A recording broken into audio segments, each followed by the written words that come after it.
Tottenham On Tour.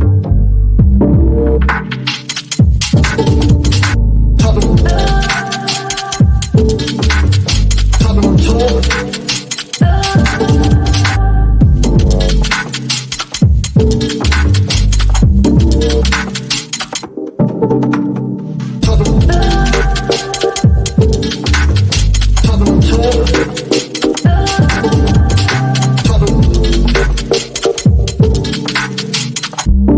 Tottenham On Tour.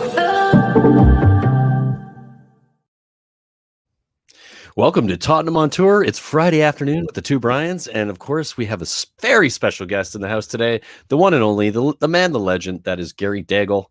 Gary, welcome to the show. And Brian, with his dad back in England here, just a bit of a special moment. We usually do the show at 7 p.m. Eastern time, but we've managed to squeak it in here with Brian being in UK, and of course, just getting his dad on here. Gary, welcome, man. It's really good to meet you in person. I think I've seen you on Facebook, but not in person. But seeing your face, getting to know. How are you, sir?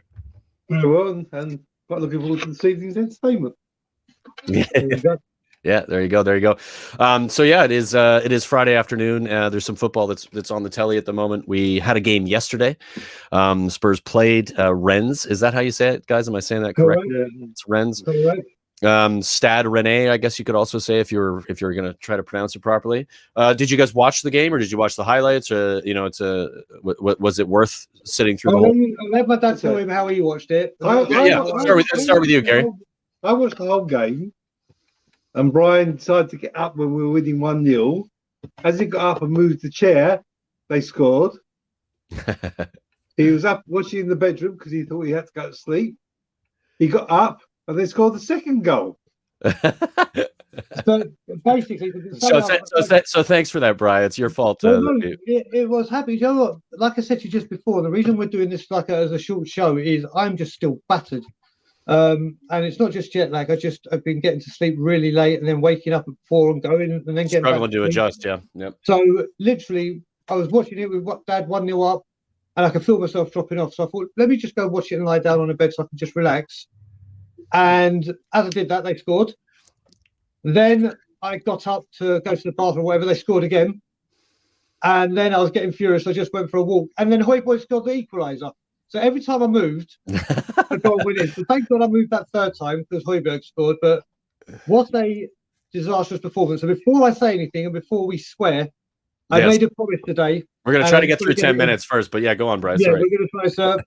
My nephews, who are big Spurs fans, I've finally got them into football. It's taken a little while, and they've seen me on YouTube, I think once with you, and they wanted me to say hello to them, and they asked if it was going to be too inappropriate this show to watch. I said yes, it will be in its entirety, but I'm going to get this out to you before. So for my sister Tina and Guy, my brother-in-law, I just want to say hello to Isaac, Noah, Joseph, Levi, and baby Sophie, and Uncle Brian loves you more than life itself. And Uncle Brian 1 says hello as well from the other side of the pond. So cheers, guys. Pleasure. So yeah, we played Rens or Stade Rennais, however you want to pronounce it or call it. I know that there's the thought that people think that it was a terrible game. I mean, we didn't play great, but we played a good side. Would we not? Would you guys both agree, Gary? I'll start with you. Would you agree that Rens are a good side? Like they're fifth in the league, and they played really good football. We have to give them credit, right? Well, they moved the ball with speed, which is what we don't do. Yeah, 100%. That was my every time I was watching, like, why are we so slow? Yeah, I mean, it was like watching paint dry our side to side to side to side to side to side, back, side. Yeah. Oh, it's a forward ball, but it's gone to the wrong player. Yeah. Yeah. So, Brian, what did you like? Rens. What are your thoughts on Rens as a team? Right, their quality. They once they got into the game, once they realized that we weren't very good, they just basically took over the game and started coming at us. Right. Yeah. So I mean, they're 11th in the French league. They lost 2-0 at the weekend. Apparently, their manager held a big meeting with them. I think they're fifth. I looked at it yesterday and they were fifth, but it could just be because they won a game or something and they went up early in the season, right? The weekend, and then they had their two best players out. And I'll tell you one thing: their fans were phenomenal. Oh, that stadium looked incredible. Mate, do you know what? It reminded me a bit of BMO.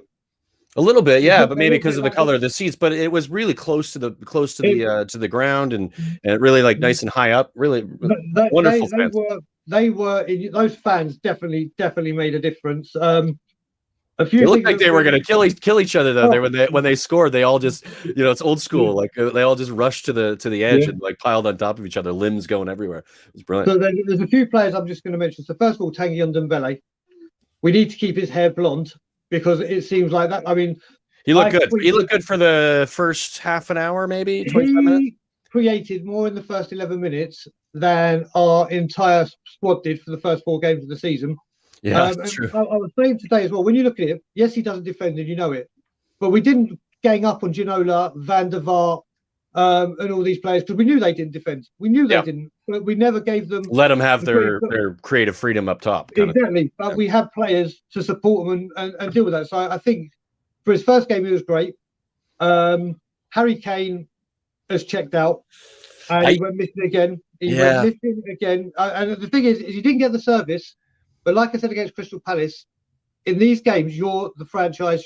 I'm speaking North America now. You're the star player. You have got to go and make things happen. If the game's not coming to you, you go to the game.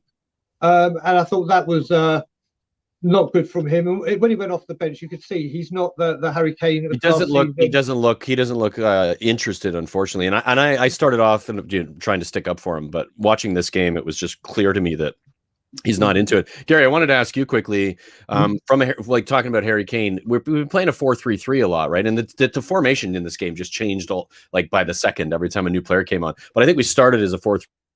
Does Harry in that view, or is it just sort of like it just comes deep and all of a sudden we don't have what typically dynamically? Yeah, I mean, he goes deep, but last season he was going deep and spraying balls all over the place. And he wasn't doing that. But the other thing about last night is how comes they picked up the attacker that was the top scorer in the division for 18 million euros and we don't go after anybody like that? Because and we don't have a backup. It means we have to pay money. Yeah. We have these marks. But there's two other players I need to mention. First of all, I am fuming that Bergwijn was even there. The players 50-50. This is the first of 6 games in the Europa League where you can relax. We've got Arsenal, Wolves, and Chelsea, and you bring him on. You knew it was going to happen. You knew it was. The injuries right now are just like every time you see a player go down, you're like, oh god, another one. Here we go. You know the most infuriating thing for me in the game. What world do we live on when Harry Kane goes off and he gives the armband to Davies, not Højbjerg? Yeah, I don't get that. For me, I was baffled. I didn't understand it at all. I was confused. I was confused by much of the substitutions. When we went to basically a 4-2-3, I liked that with that were on the pitch, hitting on Dembele forward, and then having Skip in the pivot, and then Højbjerg obviously get forward as well. I was like, this is good. And then all of a sudden, putting on right wing role in front of what's the Irish guy's name who I don't want to remember, Doherty, in front of Doherty. And it's what was the system there? It was so confusing. I was like, I don't even know what's going on. I don't know who's playing where or what. It was just very confusing, but shocking and strange. And I think it's a good draw. Like it's a good result despite not playing very well. Like we got lucky, I think. It's the hardest group. It's the hardest game we've got away, out of the way. It's done. They're third. Like in this tournament, it's Spurs are Spurs, Roma, and Stade Rens are the 3 top teams who are supposed to challenge for the tournament. So it is a good draw, despite I guess that the sky is falling scenario that Spurs fans tend to do when we don't necessarily play well. We got a result away from home at a team that is clearly arguably playing better than us at the moment. So it's I was happy with the result, but obviously the performance left a lot to be desired. Anything else you guys want to talk about with the game? I mean, we don't have to spend a heck of a lot of time on it. The only thing I want to mention about it, it's not really about the game, is the people that were saying Nuno out. And it wasn't just, I was watching the watch along on We Are Tottenham TV. I've been seeing it on Twitter, and I said it today on We Are Tottenham TV. Yeah. Can people stop Just chill out for a No, minute. it's not even that. Stop putting the blame on him. Sure. There is a person when you're playing Emerson, Royale, Emerson in his second game at right wing as right forward because of the injuries and whatever. He once again, like all the other managers, hasn't been backed. It's 4 games in. The squad is depleted of injuries and obviously what happened with the three players, South American players who couldn't. Do not direct. Can I swear yet? Can I swear yet? Yes. Good step. Couldn't fucking play. Palace takes the blame, but you've got to stop with this because it's happened with previous managers and it will happen with the next managers. It is one person and one person only, and it is the parasite. Yeah, I know. We're going to get to the Levy's at fault for everything. We know that, and I understand it, and I understand what that once when that's in the club, it's difficult to move forward with it. But we have to accept that also the injuries that we've had and what happened with the Spanish players, it's affected the squad in a massive way. So not only can you not blame Nuno, but I even think in this situation you can't blame Levy because it's like it was just a cluster fuck of a bunch of different things happening at the same time that led us to play. 11 minutes, well done. Yeah, what's that? 11 minutes until the swearing. I know. And now I'm just going to free for all. I'm just like, fuck it. I got through 10 minutes and 30 seconds. I think that's the first time I've ever done that on any channel. So I'm proud of myself. But yeah, I think a good result in a game that was going to be difficult going into it with all the shit that's gone around at the club and it's a difficult situation. Are you looking at the comments right now and you're seeing? Yeah, looking at Will's. Will's. Oh, he's asking me about my chair. What's up, Will? I think he's talking to me or you. The world wants to know. Will, you can ask me privately, maybe in a WhatsApp, maybe not in the comments of our channel, what chair I use. I forget the name of it. I bought it just before I moved into this space. It's quite nice, though. It's very comfortable. So let's get into the weekend because I think this will be a little bit of a longer topic, and I think we all agree. Yeah. And a difficult one to talk about because the unknown. Yeah, it is. We've had really shit results versus Chelsea recently. I don't think we've beat them in 5 or 6 games, right? In any competition, or home or away. We beat them in the Carabao Cup last season, but that was right, in penalties. That was the last one. Yeah, right? But again, it was kind of like Gary, I'll start with you. How uncomfortable are you feeling about this game on the weekend? I've got the loo roll ready. Yeah. Nice one, mate. Fantastic. So what for the tears, for the shit you're gonna take? What's the loo roll for? I mean, it's gonna be miserable one way or the other. Well, I'm very pleased. On the previous one that Brian was on, he actually stood up and said Spurs will win. So I always said to him, never go to a Spurs match thinking you're gonna lose. You can't really, right? Yeah, that's a rule, right? You've got to think you're gonna win. So I've got to think we're gonna win. So hope and pray. Hope some players come back and Son's fit because Son really is. We are missing Son big time. I think now Son's more important than Kane at the moment. He's the centre figure of the Spurs team, I think. Yep. Because he actually smiles, he runs, he plays, he tackles everywhere. He's wherever the ball is, he can be there. He runs faster than anybody else as well, and he's amazing. Yeah, I agree. I think some of those players need to come back. I think Nuno's press conference today, he said he'd have the option to pick Romero, Sanchez, and Lo Celso because they've returned to training. They're training on Saturday, and then he'll have the option to. And apparently, they've been training with a Spurs coach in Croatia. So that's a positive. I mean, at least some of those options will come back. But having not trained with the team, it makes it a little bit more difficult. Brian, how are you feeling? What's your? I know I watched you on Tottenham. We were Tottenham TV this morning, and you did predict a Spurs win. I love the Brian's hilarious because Brian has like this ability to be completely reasonable about the situation that we're in and the type of football we play after we lose. But before we're about to lose, he completely throws that reason out the window, chucks in a whole bunch of superstitious nonsense, and then says Spurs are going to win 3-1. So tell me how, Brian. I want to know. So, like I said, because I want to get behind it. So first of all, I just want to say hello to Ronan, who is always on here as a Liverpool fan. He's here, and the one below it, Kevin, I'm back in England. I've been trying to reach out to you on Twitter. I don't know if you've cancelled your account. Send me a direct message because I'm back home, as you can see, and we need to meet up. You're a top mate of mine. and I want to catch up with you. So message me. So now getting back to Chelsea, like I said, I was the Man City game when we were both talking about City, and it was like we have a number on City at home. I don't know. We do, and that was something we're used to, right? Like we haven't struggled against And City. like I said, and Simeon added one on today. It's like I said, when Harry Kane's arrival, the 5-3 on New Year's Day, Jose's Chelsea were flying. They were flying, and we smashed them.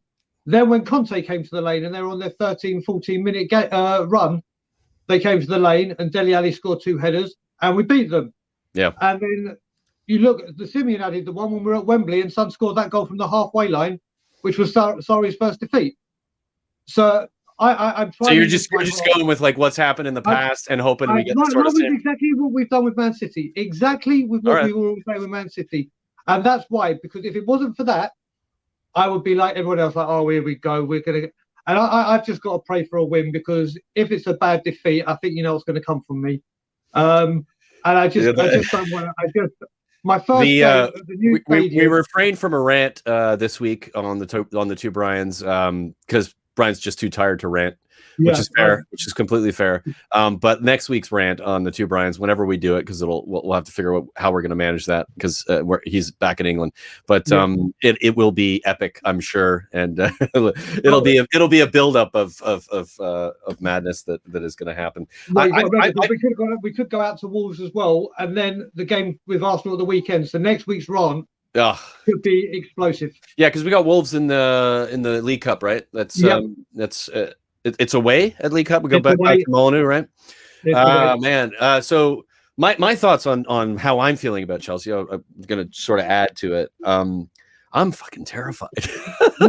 Chelsea right now are really good, and Lukaku. I hate to say it, because I have another YouTube channel called The North End, and we talk just Premier League across the board. It's not necessarily specific about one team. So we're talking about the whole thing, and we pick who we think is going to win the league. And when Lukaku was bought again by Chelsea, I was like, that's the missing piece. If you watch Chelsea last season at all, and I sort of forced myself to watch every game I can, because that's the nature of having to do a Premier League podcast. The chances created are incredible. They are so strong at creating chances, and Werner, their striker, who the player that they had brought in to score their goals, was missing sitters across the board. It was just like over the net side. It's just, you're like, wow, man, what is this guy like? What did you pay money for this guy for? And they bring in Lukaku, who arguably had the best season of his career last season in Italy, and he looks a different player. Like he's leveled up, and he's on a team that creates a shit ton of chances, and he's going to score a shit ton of goals. And I'm terrified of that. So it really is going to come down to what defense we have next week.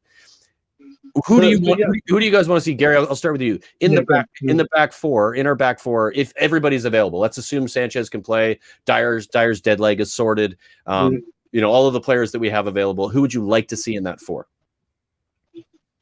Yeah, exactly.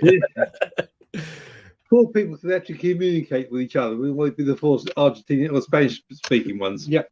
Put together, because they can talk to each other and guide each other. That's a good show. Don't play wings. Oh, fuck yeah. Please don't play wings. Well said. Also, to add to that, I was saying with Simeon today, and apparently when Romero came against Lukaku for both games in Serie A, Romero had him. It was one of the games. Oh, yeah? So I think it's vital that he plays, and we need an aggressive center half, somebody who's going to make him uncomfortable, push him, get in behind him, not because what Lukaku does, you guys watch it, like he leans in, right? His hold-up play has become very good. Like, and he didn't have that before. He used to kind of had a shit touch and it would just fall off of him. And he's now got this physical ability to just control what's happening. Romero is the type of player that like just gets in your face and makes it really uncomfortable. So I agree, Bryce. Sorry to interrupt, but I agree. I think that's that I would like to see Romero start against him, and if he's played against him a lot. And make sure the four of them stay on the pitch and they'll get sent off. Yeah, right. Yeah. No Tanganga's from last. Oh, he can't play, so just before we carry on, a great supporter of all the channels has just posted a question for me at the very bottom about the NFL protest. I just want to talk about it before that comment goes. This one here? Yeah. So, this one. You want the question? At Brian, is the NFL protest aimed to stop? the NFL process, we're not going there to so much postpone the game. If that happens or get a delay, the thing is, obviously, after the Super League, the protest wasn't the best, and you had people singing "Oh, Mr. Sissoko" and Sky Sports garbage. made a bit. The people that live here have got to, unless you follow the NFL, you don't understand how big this organisation is and what it means to them. And there is going to be so much media coverage. And the thing that the NFL will do is, if it causes anything like it gets spotted in the North American press, or just to let people know, there's a protest outside the club shop at 2 p.m. on Sunday, which I'll be at, which has been announced. So it's, if the NFL get wind of this and it affects the NFL in any way, they will cut Levy off. And the only way we can do this, the only thing he cares about is the money. Because don't get me wrong, if we can cut the money off, all right, it's not going to help us in the long run. But if we need a change of owners. And the thing that I was talking about as well, I was talking about on another stream. You look at people, Joe Lewis is worth $5 billion. I don't want Joe Lewis he doesn't invest, we know it, but he could write that loan off and say, right, Tottenham, you owe me the money interest free. But he doesn't. Mm-hmm. We have to take loan after loan after loan out with high interest. All right, it's been refenced and whatever. But this whole thing is, we have to cut the money off at the source. We have to. And there will be such a big worldwide coverage of the two NFL games that there will be not just Sky Sports there. There will be all the American or North American broadcasters, and I'm sure global. So that's what this protest is about. So we get heard, and it's going to be people like myself, Bob Spur, Danny Kiriakou, Danny Kiriakou. So we want people that are going to go there, and Stelios obviously, that are going to not just go there. We're not going to cause trouble, but if we get on the cameras, talk sense. And like I said, I have 14 years worth of knowledge and evidence to back it up. So that's what this protest is about, and everyone we need to it's be heard. exposure, right? Like what AMZ said, Exactly. it's essentially because we know not only will Spurs fans be watching this, but there's potential for a ton of the world to be watching it, because it is a scenario where you've got people who are around the world who follow the NFL and be like, oh, they're playing the NFL game at a stadium in England, and it's even more likely that there will be more people. Just want to shout out to Bob Spur for being here, and of course Cody Mack with some codes, and of course AMZ in the comments who gave us that comment or the question, which is great. So where were we on? We were talking defense, right? So defense. You were Gary. You said all Spanish players, right? You thought that just from a communication perspective, that's a good idea. I think that's a great shout. Romero, Sanchez in the center for you. Then is that the idea? I think so. I don't go as technical as you two boys. I just watch the game of football. Yeah, no, that's fair. Hey, that's fair. But I remember it was 5-3-2-1. The one was the goalkeeper. Yeah, that's simple. Nice and simple. It was the other way around, right? They reversed it back in the day. One thing we've got to look at as well, Brian, is we may go back 5 and put Rodon in there, because we have to match Chelsea up. We have to match them, because if we let them go wide and whatever, they will destroy us. And I think we have to match them up. So I wouldn't be surprised if we see Rodon in there as well to form a back 5. Yeah, I actually think this is the game to test that 3 at the back that Nuno used to love to do at Wolves. I really think if you got Romero back and you got Sanchez, and I guess maybe you put Rodon beside him on the left, and you got Romero up the middle, that 3 is that's the 3 that can potentially manage what Chelsea's going to throw at us, because they have so much, they have so many players. It's so much depth in that side. It's just ridiculous. And that's what makes me nervous a lot. So I'm struggling with the idea of winning. I would love to just get a result, like just a draw, like a 1-1 draw, with some really solid work rate. Like what we saw in the City game, that City game, we started the season so well defensively. And, and I know Dyer's not playing, or maybe not playing, and Sanchez has been off, and we kind of lost that pairing, but they were great. You throw Romero in the middle of that, and Lukaku coming at them, I start to feel a little bit better about it. I'm not as nervous. I think it's more important for us. It's going to sound stupid, that we have that defense sorted to stop Lukaku. We might get a lucky penalty or a goal from somewhere, but Where does the creativity come from, you, Brett? We have to shut them out. We have to shut them out. Oh, we do. We absolutely have to stop them. But where if we are going to score, if we're we've seen what Kane's sort of attitude is and how he's played so far. He doesn't look up for it yet. He'll probably get there eventually because he's going to recognize at some point he's going to have to play. But it doesn't seem like he's made that adjustment. Where are we getting? Where's the goals going to come from? Is Son? Do you think Son ends up starting? Is he? From what I've heard, he's out. You've heard he's out? Well, so I was on the phone to Stelios earlier today after. That would have been my fantasy team. I was relying on him. And apparently, whilst I was on the phone to him, it was on Sky Sports News. I don't know if it's official because I haven't seen it, but Stel was like, and he's out. And apparently, the 3 from South America are having fitness tests tomorrow or Sunday morning. So I don't know if that's official. I don't know if anyone in the comments can confirm that or not. But if Son's out, I think it's going to be it's probably going to be a Kane penalty if we get one, because there's no, unless Tanguy plays and does what he does, and I think with Skip and Højbjerg there allows him to do what he can do. Then did we hear anything about Lucas Moura's injury? Because he came off like looking like he wasn't fit, like he got rolled over on his leg there, which arguably should have been a yellow card at the very least. That wasn't given, but. We no more potentially no Sonny Bergwijn potentially out. Like who's gonna fucking play? Exactly. It's we're in the shit at the moment. Like how does you couldn't write this if you tried with what's going on. It is unbelievable, and Moura, that tackle was a red card, a complete without a doubt. And we are really, really up shit creek.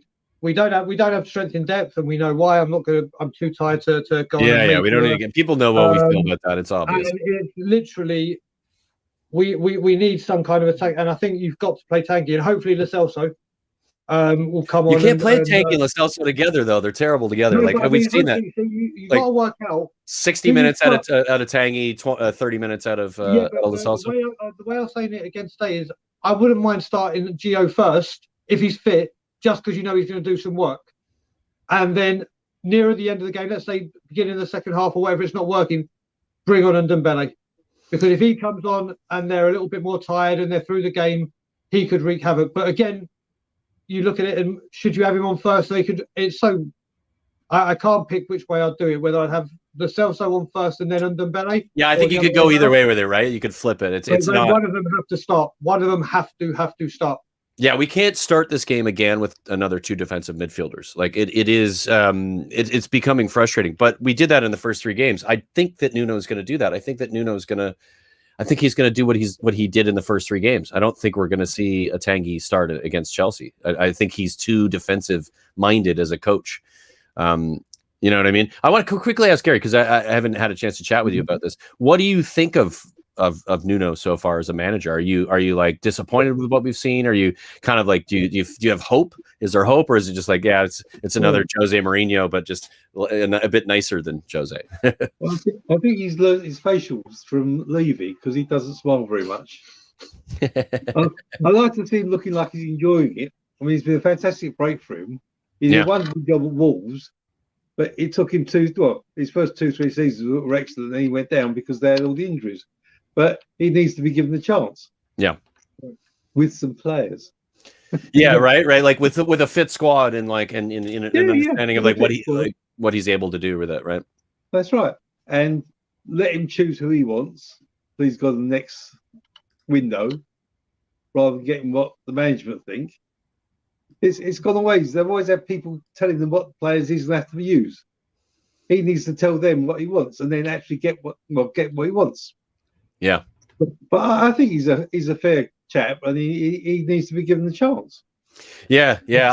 I agree. I think it does come down to this season, the way it started, the way the football's generally the seasons and the Euros that happened, the amount of football these guys are playing, and the injuries that happen. It's just he's struggling to sort of get in a position where he has the full squad, like all the players that he's supposed to have, and then play the football we want to see. I want to see more attacking football. We played very defensively, but I think he's had to do what he's had to do based on who's been available, and Harry Kane's situation, the Tanguy and Ndombele situation, like just all of those things have piled up. it's really difficult to say it's his fault. Like I can't, from my perspective anyway. I think Nuno, we got to give him until Christmas. You almost always can say with any manager that's new to a team, you won't know what they're going to bring or what they're capable of doing as a manager until you get to Christmas, because after Christmas, gone through all the very busy part of Christmas, that's when a good manager sort of shows their clout, what they're able to do. And I think we'll know for sure then what we've got as manager. But he did really well at Wolves. I mean, let's give him credit for what he did there. He's fantastic with Wolves, without a doubt. For sure. So if we were going to think about, other than Lukaku, because we know Lukaku and he's basically the player that we got to look out for, are there other players on Chelsea that we should be worried about, that we should be thinking about? Brian, I'll start with you on this specifically, though. I think we got to talk about the midfield, because their midfield and the depth in their midfield is insane. I would love for them to start their new player, though. What's his name? The guy who was subbed off last week. So he was terrible. Play him, please, because he was he was awful. But yeah, what are your thoughts on their midfield and how we're going to manage that?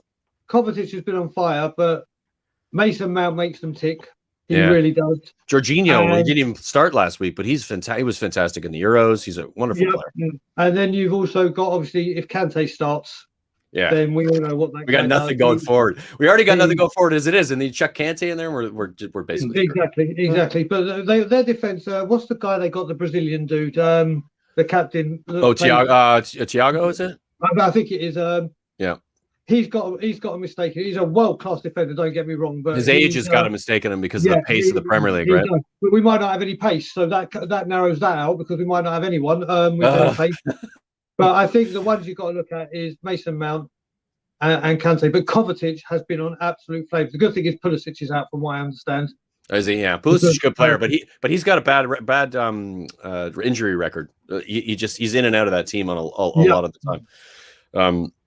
Yeah, I think I'm just worried about getting stretched. I think the thing that they do so well is that they have so much potency on either side of Lukaku that when they make a run, if Werner starts next to Lukaku, and then on the other side you got Ziyech or you got Mount, these players are easy and creative, really smart with the ball. They're able to drag and make space. I do think that that's why we have to play three at the back, because like knowing that that's going to happen. If they got three up top, if they're playing a 4-3-3, we need to match that. The three at the back need to match the three at the front. Otherwise, we're going to get screwed. And Reece James, this is a good shout actually from AMZ or AMZ. Cheers for being here, brother. Your great comments and questions. Reece James is fucking good. Like I think he's still suspended, isn't he? Is he? Liverpool game. Oh, maybe. Yeah. He's got a straight red, so I don't think Reece James is out. I think it'll be Azpilicueta or whoever. I think actually, they played Liverpool. Azpilicueta can be got at as well. He's a good player, but he's also that age category where he's a little bit up there. Cody Mack says Marcos Alonso has been brilliant and always shows up against us. It's true, and he always has like a cheeky goal, not even just like as a defender, but a free kick goal. Dead ball specialist. Something else we haven't got.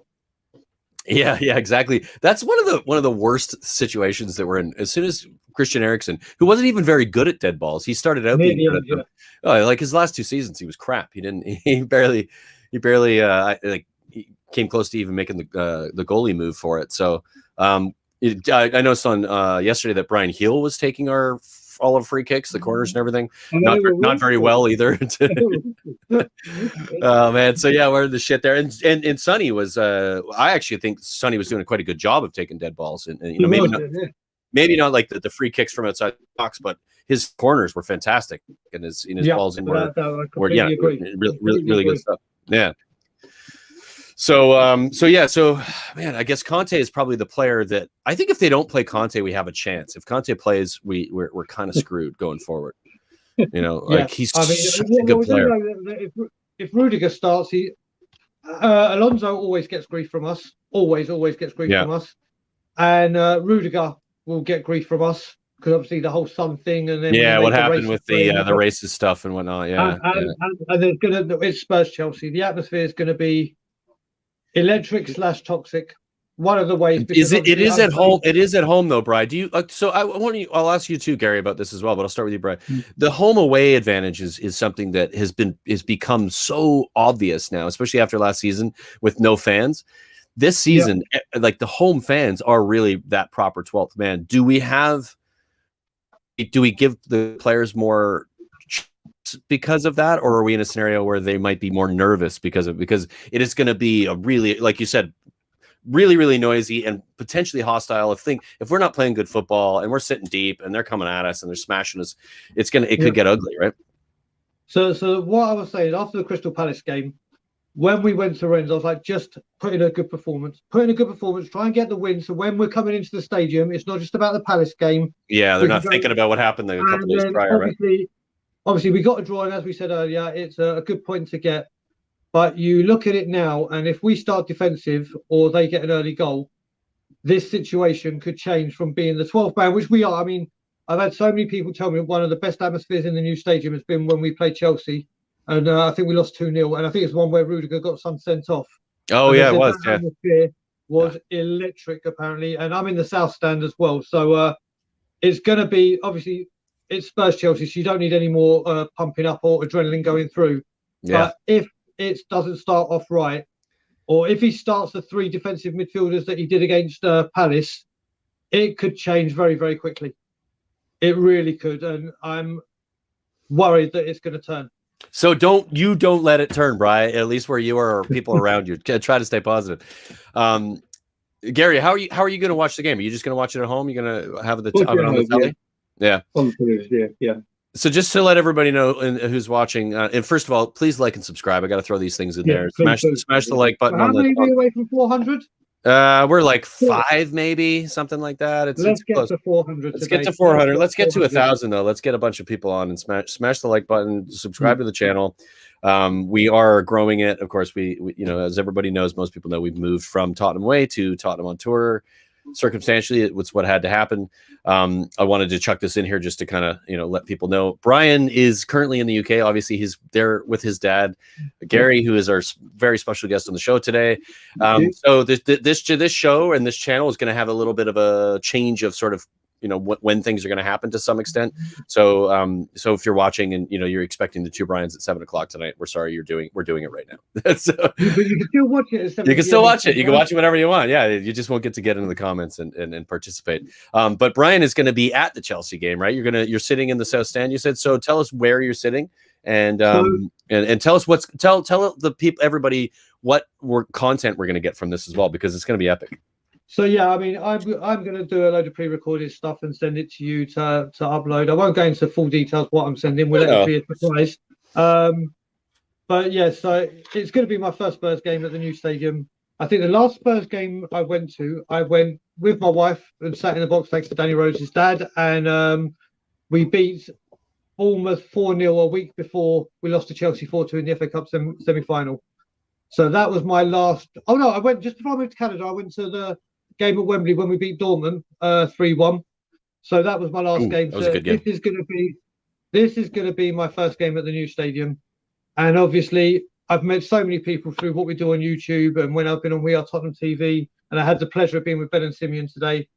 So I am sitting in the South Stand with Ben and Simeon and Grandpa, and I believe Ben and Simeon's dad, and also next to Danny Kiriakou. And I'm oh my God! For the first time, I'm going to beat Danny Kiriakou. You gotta get a ton of video on this. So yeah, so folks, there's going to be great. Loads of videos. And obviously, I'm going to see Stel for the first time in 20 odd years. Yeah. But there's loads of YouTubers and content creators that are going to be there that we're all arranging to meet up at some point. So there's going to be a lot of stuff coming. So Brian's going to be ready at the laptop. Yeah. So I'm basically gonna make like Brian's first time at the new stadium's video, and I'll try to get it edited as quickly as possible after the game, whatever the result, because it's gonna be cool and epic, and we're like you said, you're gonna meet a bunch of people who have been a big part of what's happened in the last year and a half with Spurs fans and trying to get through this shitty time that we're all in having each other to kind of lean on, and the Spurs community that's been created has been brilliant. So yeah, it'll be a lot of fun to see that. I really wish I could get there. I know that there's potential and a likelihood that Brian and I are going to be literally going on tour. So Tottenham on Tour will literally be Tottenham on Tour next year at some point. So that's coming up as well. So look out for that, folks. That's ridiculously fun. And Gary, I'll actually get to meet you in person, because we'll definitely come home and I'll share a glass of maybe a bottle. I'll share a bottle of wine with you if you'll have me. It'll be a good time. What's that? Say that again. I'll introduce you to real British beer. And I'll just sit there with a Coca-Cola. Because in America, beer's not beer in America or Canada. Yeah, I mean, I'll drink. I'll You're drink. going to offend some people in the chat now, Dad. I'm very sorry. All right, guys. So we're 40 minutes in. This is going to be a short show, folks. By the way, we're doing this a little bit shorter. Bry's tired. Gary's old. He's got to go to sleep. I'm kidding, Gary. I'm just fucking with him. Hey, if I can't fuck with your dad, I can't fuck with you. Tell you what, Dad just offended American and Canadian beer, so touche, my friend. Touche. Gary, I want a score prediction from you, buddy. What do you think we're going to see from a score line on Sunday? I'll stick with Brian 3-1. There we go. 3-1 Spurs, 3-1 to Spurs. So you guys are both going to stick to the 3-1 Spurs, yeah? 3-1 Spurs. Oh my god. Yeah. And the reason I'm saying that as well, if you look at it, all the games we spoke about, 5-3, 2-0, the 3-1 at where are those 3 goals coming from though, Brian? No, but and the 3-1 at Wembley, all won by 2 clear goals. I know, so but you literally said earlier in this stream that basically you weren't sure where we were going to score from. Maybe Harry Kane might get a penalty, and now it's 3-1. Could have 3 own goals. I want to say Højbjerg because I just love that man. And how well did he take his goal? What a goal from Højbjerg. Let's give him some credit. That was that little dink with the left foot as he was running. I mean, gorgeous. He done the Van der Vaart celebration. I want to see him further forward. Even if you're going to play him and Skip together. Let him get forward. You know what I mean? Let him get forward. Bob Spurs says, here it goes. Piss off, Dad. Sorry. Yeah. I think that's all the time. That's Bob Spurs. Piss off, Bob. Basically, I know that Brian has a thick skin, and I'm pretty sure he probably got it from his dad. So I don't think his dad's too upset with me having a laugh about it. No. Yeah. So if you don't smile in this world, you're going to be lost. Exactly. The words to live by there, Gary. That was really well said. I'm going to go with just a realistic pick. I'm taking my emotions out of it. I do think Spurs have at home some ability to get a result. I'm going to go with a 1-1 draw. I know it's boring. I know that you guys are pissed at me because I'm supposed to pick us to win. I'm being realistic. I think I would be like really happy with that because of how good Chelsea are. I would take a draw without a doubt. If you gave me the draw now, I would take it. Yeah. It'd be like, yes. Oh shit. Bob's first going with a 2-1 Spurs. Everybody else in the comments, hop in, get your score predictions, and we'll mention them. It's interesting. Spurs fans right now it's such a roller coaster of ups and downs. You know, we were top of the league, and Arsenal were in last place last weekend, and it was just like everybody was joyous as hell. This weekend we lost one game against Palace, badly, to be fair, but with the mess that we're in when it comes to injuries and everything else that's going on. Everybody's like losing their shit. But, the world's falling apart. Yeah, I know. I mean, as fans do, football fans generally, right? It's not just Spurs, but it is across the board. Scott M says 3-0 Chelsea. Sure, Scott. I'm glad you appreciate your honesty. I wouldn't be surprised with that. Lukaku hat trick or something. AMZ says 2-0 Tottenham. Kane and Dele. I mean, I'd love to see that. I'd love to see Dele get back on the score sheet and Kane get off. He does score against Chelsea. He does score against Chelsea. He needs that though. He needs in order for get his head back, he needs to get a good goal and just kind of get rolling again a little bit. You know what I mean? I feel like he's not rolling. He's not really into it. It's sort of, going through the motions. Here I am playing for this shitty 7th place team who's playing in a conference league, and I should be doing more. I think he'll get past that. I think there will be a point where he realizes that I've just got to suck it up, and if I'm going to get any of the records that I want to have, outscoring Shearer and all and the lot, he's going to have to get his head back into it, and that's going to take a bit of time after what happened through the summer. It was a strange situation. Sean Snow says hello. What's up, Sean? Glad to see you here. Unfortunately, Sean, you've arrived at a moment. This is a short show tonight. 28 people watching, which is nice to see. We're 45 minutes in. We are going to wrap it up now. Bria's shattered. Gary's tired as well. Not as tired as Bri. It is Friday evening with the two Bryans. We're not sure what we're going to do next week. My work schedule is a bit wacky, so but we will do a show at some point, and we'll figure out what we're going to do. There will be an Arsenal preview, and we've got 2 Arsenal guests. I've just got to confirm the time and the date. I'm not going to mention it. I'll mention who one of them is. One of them is my best mate in the entire world, And actually, the guy that came up with the name Tottenham Away for our channel, my best mate Jerry Pizer. So he's going to be on.